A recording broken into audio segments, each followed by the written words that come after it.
इस सारांश में हम 7 हैबिट्स टू बीट मीडियोक्रिटी के बारे में जानेंगे। इस पुस्तक में आप उन 7 आदतों के बारे में सीखेंगे जो आपके जीवन को पूरी तरह से बदल सकती हैं और आपको साधारण से असाधारण बना सकती हैं। सोचिए, क्या हो अगर आपको एक ऐसा रहस्य मिल जाए जो आपको भीड़ से अलग कर दे, आपको साधारण की जगह असाधारण बना दे और आपके जीवन को एक नई दिशा दे? क्या आप उसे जानना चाहेंगे? आज की दुनिया में हर कोई मेहनत कर रहा है, हर कोई दौड़ रहा है, फिर भी कुछ ही लोग उस सफलता तक पहुंच पाते हैं जिसकी चाहत हर किसी को होती है। क्यों?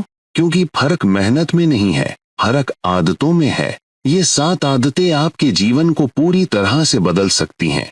ये आदतें सिर्फ आपकी उत्पादकता बढ़ाने के बारे में नहीं है, ये आपके दिमाग को एक नया नजरिया देती हैं, आपकी ऊर्जा को सही दिशा में ले जाती हैं और आपकी ग्रोथ को तेज करती हैं।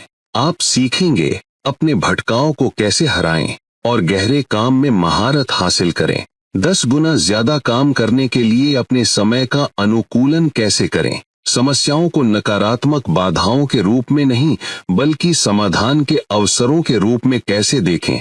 कैसे साधन संपन्न बने और हर बाधा को अवसर में बदलें। सही लोगों का नेटवर्क बना के अपनी यात्रा को कैसे तेज करें। आत्म देखभाल के माध्यम से खुद को टिकाऊ कैसे बनाएं और गुणवत्तापूर्ण किताबों से अपनी सोच को असीमित कैसे करें।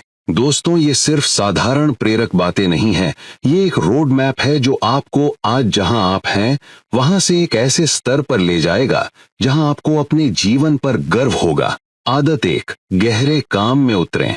Gate into deep work. दोस्तों, क्या आपने कभी ध्यान दिया है कि आज की दुनिया में हमारा सबसे बड़ा दुश्मन कौन है? ये गरीबी नहीं है, प्रतिस्पर्धा नहीं है और न ही अवसर की कमी है। असली दुश्मन है भटकाव यानी डिस्ट्रैक्शन। हर दिन जब आप काम करने बैठते हैं तो आपके फोन की स्क्रीन जल उठती है, एक नोटिफिकेशन की घंटी बजती है, व्हाट्सएप संदेश, इंस्टाग्राम रील्स, यूट्यूब वीडियो, और आप सोचते हैं कि बस 2 मिनट देख लेता हूं।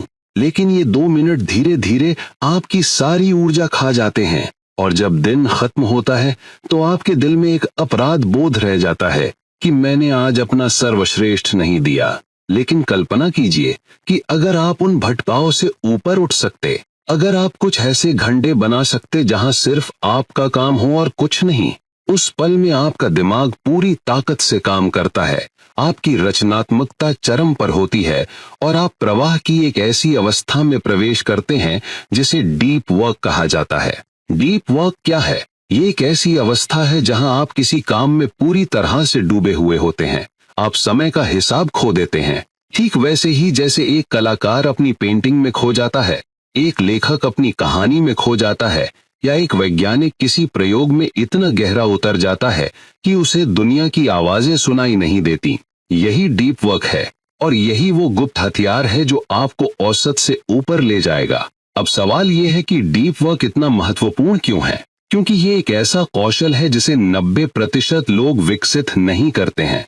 लोग सतही स्तर पर रहते हैं। वे थोड़ी देर काम करते हैं, फिर सोशल मीडिया चेक करते हैं, वे थोड़ी देर किताब पढ़ते हैं, फिर अपना फोन उठा लेते हैं। और यही वो चीज है जो औसत और असाधारण के बीच का अंतर पैदा करती है। कल्पना कीजिए कि अगर आप हर दिन सिर्फ 2 घंटे डीप वर्क को दे सकते हैं बिना किसी भटकाव के, अगले 6 महीनों में आप वो हासिल कर सकते हैं जो लोग सालों में करने में असफल रहते हैं। ये फोकस की पावर है, ये आपकी ऊर्जा को एक जगह केंद्रित करने की पावर है। लेकिन डीप वर्क आसान नहीं है। इसका मतलब है कि आपको त्याग करना होगा। आपको खुद से कहना होगा कि जब मैं काम कर रहा हूं तो कुछ भी, चाहे वो मेरा फोन हो या लोगों की बातें, मुझे परेशान नहीं करेंगी। आपको अपने जीवन में ऐसे ब्लॉक बनाने होंगे जहां सिर्फ काम हो और कुछ नहीं। जरा सोचिए, जब आप किसी काम में पूरी तरह से खो जाते हैं तो आपका दिमाग एक सुपर कंप्यूटर की तरह काम करता है। आपकी उत्पादकता बढ़ती है, आपकी रचनात्मकता कई गुना बढ़ जाती है और आपका काम एक ऐसे स्तर पर पहुंच जाता है जिसकी दूसरे कल्पना भी नहीं कर सकते। यही डीप वर्क का जादू है। आज की दुनिया में भटकाव से बचना मुश्किल है, लेकिन नामुमकिन नहीं है। असली विजेता वो है जो अपने फोकस की रक्षा करना जानता है। हर बार जब आप अपना फोकस बचाते हैं, हर बार जब आप किसी काम में पूरी तरह से डूब जाते हैं तो आप औसत होने से और दूर चले जाते हैं। दोस्तों, याद रखिए कि आपका फोकस ही आपकी असली मुद्रा है। आप पैसा खोकर वापस पा सकते हैं, लोग आपकी मदद कर सकते हैं, लेकिन अगर आपने अपना फोकस खो दिया तो आपने सबसे बड़ा निवेश खो दिया। डीप वर्क वो निवेश है जो आपको जीवन भर रिटर्न देगा। तो अब सोचिए, क्या आप भटकाव के गुलाम बने रहेंगे या आप अपने फोकस को अपना हथियार बना के उस स्तर पर पहुंचेंगे जहां दुनिया आपको देखकर कहेगी कि ये व्यक्ति अलग है। आदत 2, अपने समय का अनुकूलन करें। Optimize your time. दोस्तों, जरा सोचिए, हम सभी के पास जीवन में समान समय होता है। हर व्यक्ति के पास एक दिन में केवल 24 घंटे होते हैं, लेकिन सवाल यह है कि कुछ लोग उन्हीं 24 घंटों में इतिहास रच देते हैं, जबकि दूसरे उन घंटों को बर्बाद कर देते हैं और औसत ही रह जाते हैं। फर्क कहाँ है? फर्क है टाइम ऑप्टिमाइजेशन में। समय आपकी सबसे बड़ी संपत्ति है। आप पैसा कमा सकते हैं, आप दोस्त बना सकते हैं, आप स्किल सीख सकते हैं, लेकिन एक बार समय चला गया तो वो कभी वापस नहीं आता।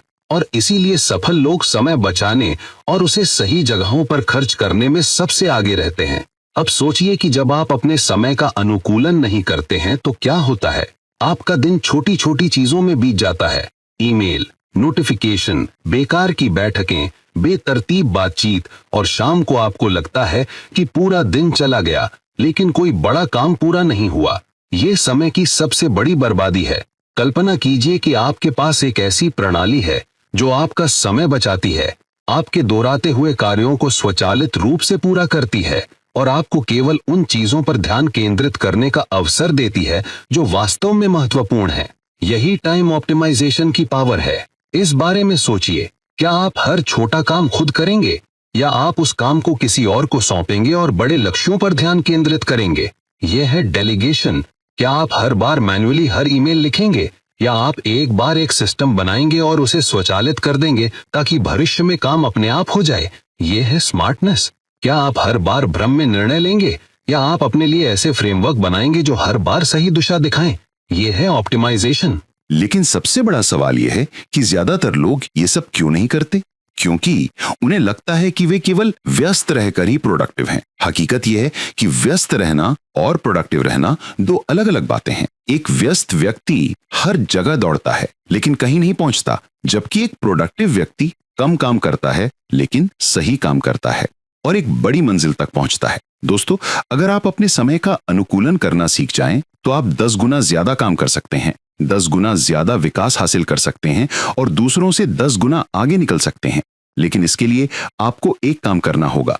आपको ये मानना होगा कि आपका समय कीमती है, इतना कीमती कि आप इसे हर छोटे मोटे भटकाव पे खर्च नहीं कर सकते।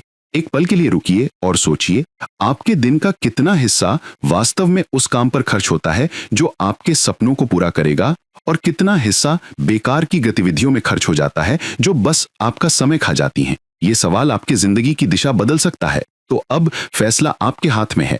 क्या आप अपना समय उन छोटी छोटी चीजों पर बर्बाद करेंगे जिनका कोई दीर्घकालिक मूल्य नहीं है, या आप सिस्टम बनाकर, ऑटोमेशन लाकर और डेलीगेट करके एक ऐसे स्तर पर पहुंचेंगे जहां आप हर घंटे का सबसे अच्छा उपयोग कर रहे हैं? याद रखिए, औसत लोग अपना समय खर्च करते हैं लेकिन असाधारण लोग अपना समय निवेश करते हैं और निवेश हमेशा रिटर्न देता है। तो दोस्तों, क्या आप अपने समय का अनुकूलन करके वो जीवन बनाने के लिए तैयार हैं जिसकी आपने हमेशा कल्पना की है, या आप वही व्यक्ति बने रहेंगे जो हर शाम बस ये सोचता है कि समय चला गया और मैंने कुछ भी बड़ा नहीं किया? आदत 3, चीजों को विश्लेषणात्मक रूप से देखें। Look at things diagnostically. सोचिए, जब आपके जीवन में कोई समस्या आती है तो आप सबसे पहले क्या करते हैं? ज्यादातर लोग घबरा जाते हैं। उनका मन तुरंत नकारात्मक सोचने लगता है। ये मेरे साथ ही क्यों हुआ? अब क्या होगा? मैं इससे कभी बाहर नहीं निकल पाऊंगा। लेकिन यही सोच आपको समस्या में और गहरा धकेल देती है। असल में फर्क सिर्फ नजरिए का है। एक व्यक्ति समस्या को बोझ मानता है, जबकि दूसरा व्यक्ति उसी समस्या को एक प्रश्न के रूप में देखता है, जैसे एक पहेली जिसका जवाब खोजना है। ये एक डायग्नोस्टिक नजरिया है। डायग्नोस्टिक नजरिए का मतलब है चीजों को भावनात्मक नहीं बल्कि तार्किक रूप से देखना। कल्पना कीजिए कि आपकी कार सड़क के बीच में खराब हो जाती है। अब 2 तरह की प्रतिक्रियाएं हो सकती हैं। पहली, आप गुस्सा हो जाते हैं, निराशा में फंस जाते हैं और बस सोचते रहते हैं कि मैं ही क्यों। दूसरी, आप शांति से देखते हैं, कि कार में क्या खराबी है, समस्या का निदान करते हैं और समाधान ढूंढते हैं। अब सोचिए कि कौन सी प्रतिक्रिया आपको समाधान तक तेजी से पहुंचाएगी। जाहिर है, डायग्नोस्टिक नजरिया। जिंदगी भी कुछ इसी तरह है। हम हर दिन चुनौतियों का सामना करते हैं, लेकिन असली विकास तब होता है जब हम उन चुनौतियों का निदान करना सीखते हैं। जब हम खुद से सवाल पूछते हैं, जैसे मेरे नियंत्रण में क्या है, मैं क्या बेहतर कर सकता हूं, मैं चीजों को कैसे सुधार सकता हूं। हर बार जब आप खुद से ये सवाल पूछते हैं तो आपका दिमाग स्वचालित रूप से समाधान की दिशा में काम करना शुरू कर देता है और वहीं आपके अंदर एक नई शक्ति का जन्म होता है। लेकिन सबसे बड़ी चुनौती यह है कि हमारे दिमाग ने स्वाभाविक रूप से दोष देने की आदत विकसित कर ली है। जैसे ही कोई समस्या आती है, हम दूसरों या परिस्थितियों को जिम्मेदार ठहराते हैं, और जब हम दोष देना शुरू करते हैं तो हम समाधान से और दूर चले जाते हैं। डायग्नोस्टिक नजरिए का मतलब है दोष देना छोड़कर खुद जिम्मेदारी लेना। सोचिए, जब भी आप किसी बाधा का सामना करते हैं, अगर आप उसे एक परीक्षा की तरह माने, जैसे कि जिंदगी आपसे पूछ रहा है कि ठीक है, अब बताओ तुम कितने तैयार हो, आपकी सोच कितनी बदल जाएगी। उस पल आप डरेंगे नहीं, आप विश्लेषण करेंगे, और यही विश्लेषण आपको अगले स्तर पर ले जाता है। डायग्नोस्टिक मानसिकता वाले लोग हर समस्या को एक अवसर मानते हैं। अगर कोई योजना विफल हो जाती है तो वे इसे अंत नहीं बल्कि फीडबैक मानते हैं, और ये फीडबैक उन्हें और भी मजबूत बनाता है। दोस्तों, याद रखिए कि हर बार जब आप किसी चीज को भावना से देखते हैं तो आपकी दृष्टि धुंधली हो जाती है, लेकिन जब आप उसे विश्लेषणात्मक रूप से देखते हैं तो रास्ता साफ हो जाता है। जिंदगी समस्याओं से भरी है, वे कभी खत्म नहीं होंगी, लेकिन आपका नजरिया बदल सकता है, और आपका नजरिया ही यह तय करेगा कि आप औसत बनेंगे या असाधारण। तो अब सवाल यह है कि अगली बार जब आपके जीवन में कोई कठिनाई आएगी तो क्या आप उसमें फंसकर खुद को असहाय मानेंगे, या आप शांति से खड़े होकर उसका निदान करके, उसे हल करके और भी मजबूत बनकर निकलेंगे। आदत 4, साधन संपन्न बने। दोस्तों, क्या आपने कभी सोचा है, दुनिया में 2 तरह के लोग होते हैं। पहले, वे जो किसी भी समस्या का सामना करने पर हार मान लेते हैं और कहते हैं मेरे पास संसाधन नहीं है, मेरे पास पैसा नहीं है, मेरे पास संपर्क नहीं है। और दूसरे, जो हर समस्या के बीच समाधान ढूंढ लेते हैं। ये लोग बहाने नहीं खोजते, वे रास्ते खोजते हैं। यही है साधन संपन्नता। सोचिए, आज की दुनिया में अज्ञानता कोई विकल्प नहीं है। अगर आप कुछ सीखना चाहते हैं, अगर आपको किसी सवाल का जवाब चाहिए, अगर आपको एक नया कौशल चाहिए, तो सब कुछ आपकी पहुंच में है। गूगल पर खोजें, यूट्यूब पर ट्यूटोरियल्स देखें, ट्विटर या लिंक्डइन पर किसी विशेषज्ञ को संदेश भेजें। ज्ञान हर जगह बिखरा पड़ा है। फर्क सिर्फ इतना है कि आप उसका उपयोग करना चाहते हैं या सिर्फ शिकायत। एक ही स्थिति में 2 लोगों की कल्पना कीजिए। दोनों के पास शून्य संसाधन है। पहला व्यक्ति सोचता है कि मैं क्या करूं, मेरे पास कुछ भी नहीं है, और वहीं बैठा रहता है। लेकिन दूसरा व्यक्ति कहता है कि ठीक है, मेरे पास सब कुछ नहीं है, लेकिन मेरे पास एक दिमाग है, मैं सीख सकता हूं, मैं कोशिश कर सकता हूं, और धीरे धीरे मैं एक रास्ता बना सकता हूं। अब सोचिए, कुछ सालों में कौन आगे निकल जाएगा? जाहिर है, वे जो साधन संपन्न है। साधन संपन्न होने का मतलब ये नहीं है कि आपके पास सब कुछ हो। साधन संपन्न होने का मतलब है जो आपके पास है उससे शुरुआत करना, और जो आपके पास नहीं है उसे ढूंढना। अगर आपके पास पैसा नहीं है तो अपना समय निवेश करें। अगर आपके पास संपर्क नहीं है तो नेटवर्किंग सीखें। अगर आपके पास ज्ञान नहीं है तो किताबें पढ़ें और इंटरनेट खंगालें। साधन संपन्नता का मतलब है कभी भी खाली हाथ न रहना। लेकिन असली प्रॉब्लम यह है कि हम सब ने बहाने बनाने की आदत विकसित कर ली है। हम सोचते हैं कि अगर मेरे पास ये होता तो मैं भी कर लेता। लेकिन सच तो यह है कि दुनिया के सबसे महान उपलब्धि हासिल करने वालों ने शून्य से शुरुआत की थी। उनके पास न पैसा था, न संपर्क, और न कोई बड़ा सपोर्ट सिस्टम। उनके पास केवल एक चीज थी, साधन संपन्नता, और यही उन्हें भीड़ से अलग करती है। दोस्तों, याद रखिए कि दुनिया की हर समस्या का समाधान पहले से मौजूद है। आपके हर सवाल का जवाब पहले से उपलब्ध है। फर्क सिर्फ इतना है कि आप उसे खोजना चाहते हैं या नहीं। तो आप खुद से ये सवाल पूछिए कि जब अगली बाधा आएगी तो क्या आप कहेंगे कि मेरे पास कुछ नहीं है, मैं नहीं कर सकता, या आप खड़े होकर कहेंगे कि मैं जो मेरे पास है उससे शुरुआत करूंगा, और जिसकी मुझे जरूरत है उसे मैं ढूंढ लूंगा। यही है साधन संपन्नता। यही वो आदत है जो एक औसत व्यक्ति को असाधारण बनाती है। आदत 5, एक उच्च मूल्य वाला नेटवर्क बनाएं। दोस्तों, अपने जीवन पर एक नजर डालिए। आप सबसे ज्यादा समय किसके साथ बिताते हैं? आपके दोस्त, आपके सहकर्मी, आपका सामाजिक दायरा। ये वे लोग हैं जो आपकी सोच, आपकी आदतों और आपके पूरे भविष्य को साकार करते हैं। कहा जाता है, you are the average of the 5 people you spend the most time with.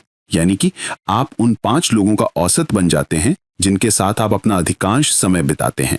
अब सोचिए, अगर ये लोग औसत हैं, तो क्या आप असाधारण बन सकते हैं?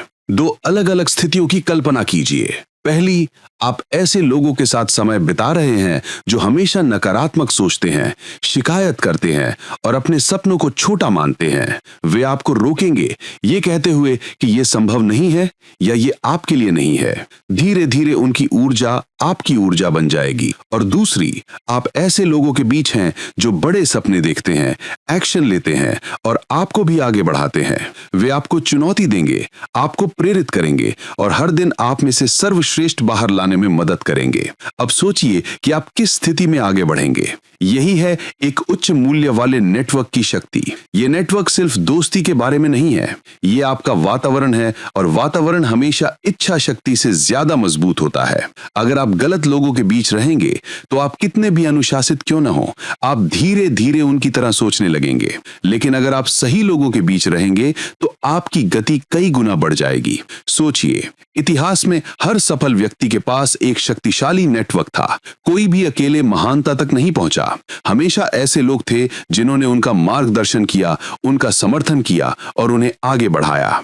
अब बड़ा सवाल यह है कि एक उच्च मूल्य वाला नेटवर्क कैसे बनाया जाता है। ये सिर्फ संपर्क इकट्ठा करने से नहीं बनता, ये गुणवत्तापूर्ण संबंधों से बनता है। इसका मतलब है कि आपको ऐसे लोगों की तलाश करनी होगी जिनके पास विकास की मानसिकता हो, जो सकारात्मक ऊर्जा देते हों और जो आपके लक्ष्यों के साथ मेल खाते हों। और हां, एक नेटवर्क सिर्फ लेने के लिए नहीं होता।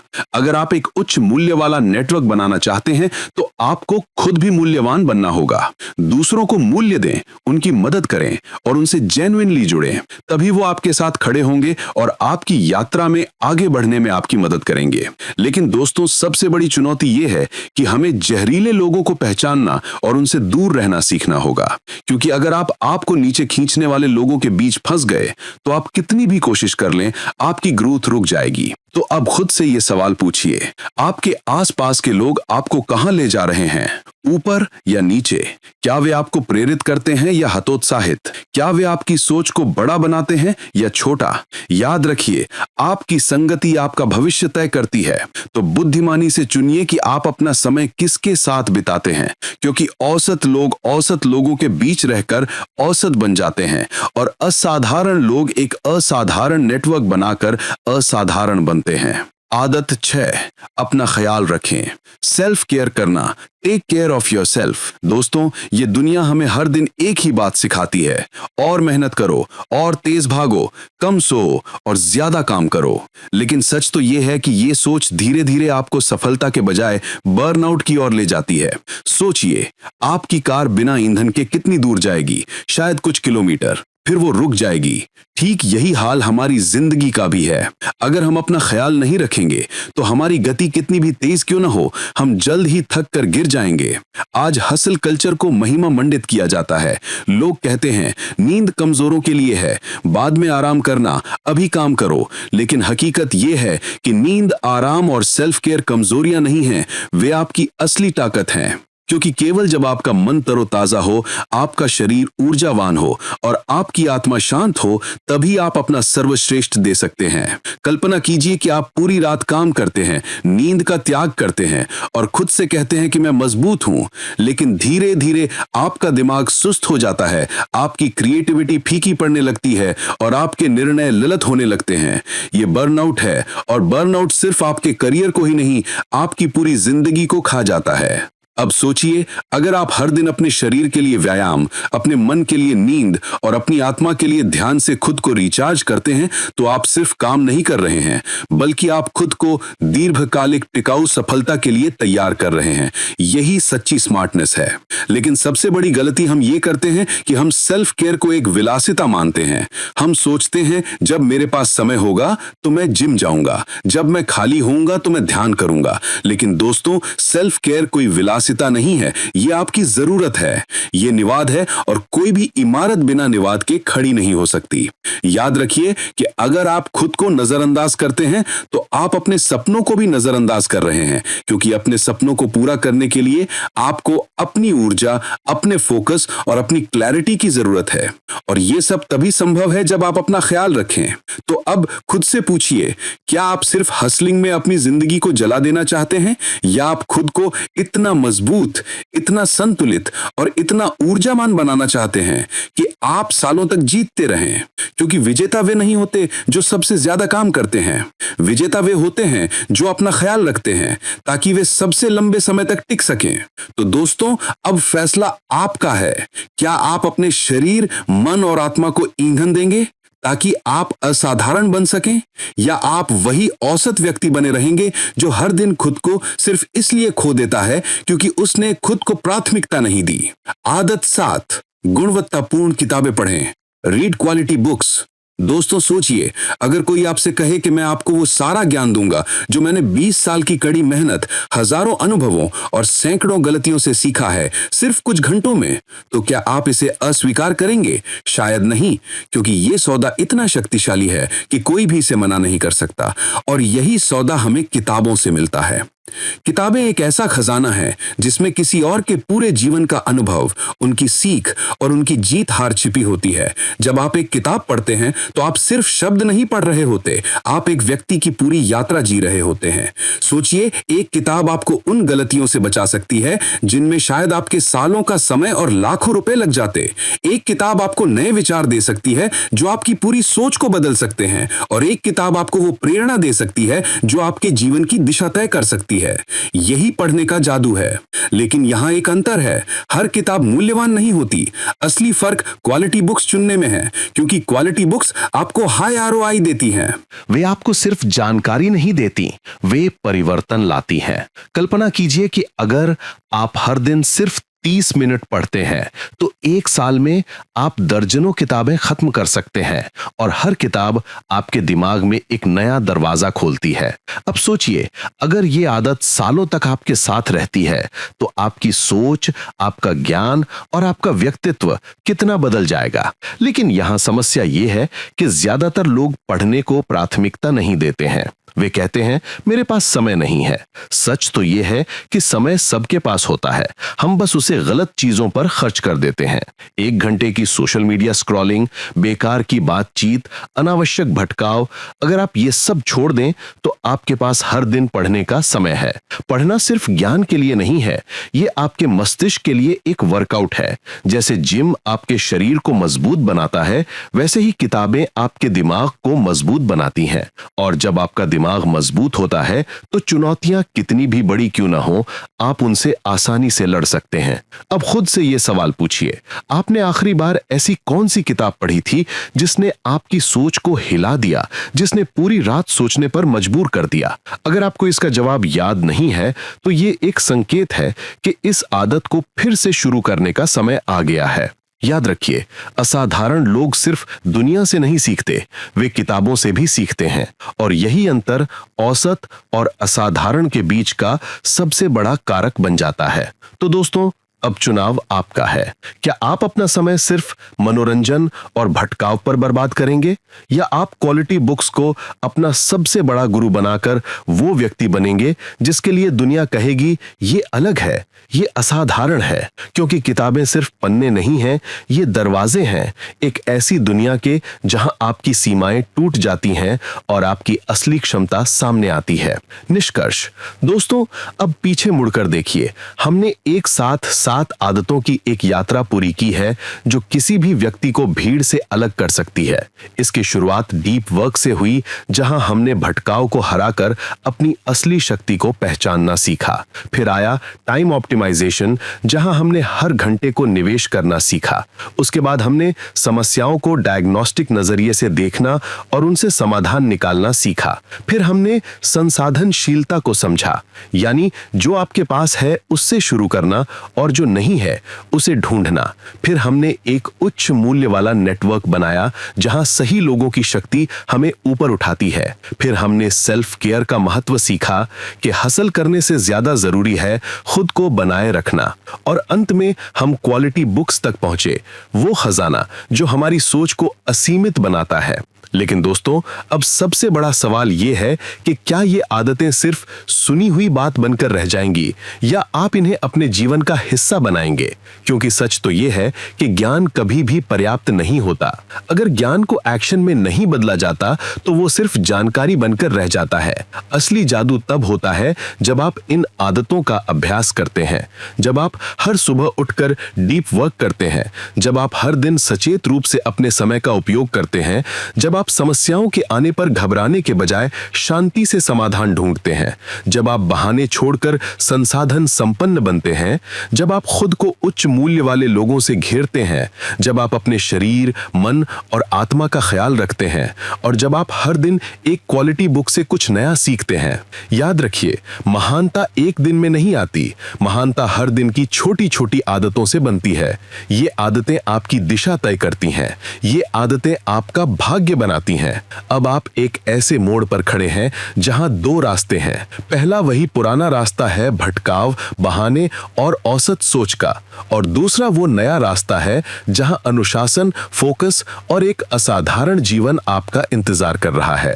तो फैसला आपके हाथ में है। क्या आप भीड़ में खोकर औसत बने रहेंगे या आप इन 7 आदतों को अपनाकर वो व्यक्ति बनेंगे जिसके लिए दुनिया कहेगी ये अलग है, ये असाधारण है? दोस्तों, दरवाजा आपके सामने है, आपको बस एक कदम उठाना है। संक्षेप में ये किताब सिखाती है कि डीप वर्क, समय का सही निवेश, समस्याओं का विश्लेषण और सही लोगों के साथ जुड़कर आप साधारण जीवन को छोड़कर एक असाधारण भविष्य का निर्माण कर सकते हैं।